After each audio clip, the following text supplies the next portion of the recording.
If you've got fuel leak coming from the left hand side of the engine, chances are it's the fuel filter. The most common areas are underneath. There is a drain screw you need to undo, and if that gets loose it can leak, but if you can actually see fuel coming out of the top, chances are it's this valve at the top that's leaking.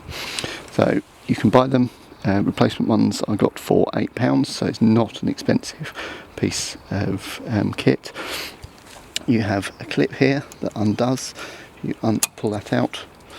That will then allow you to pull this valve out, which just lifts out, and you just need a clamp to be able to remove these clips either side, pull them back to about here, and you'll be able to pull this hose off the valve and insert it onto the new one, and that's the way to fix it. Really easy job.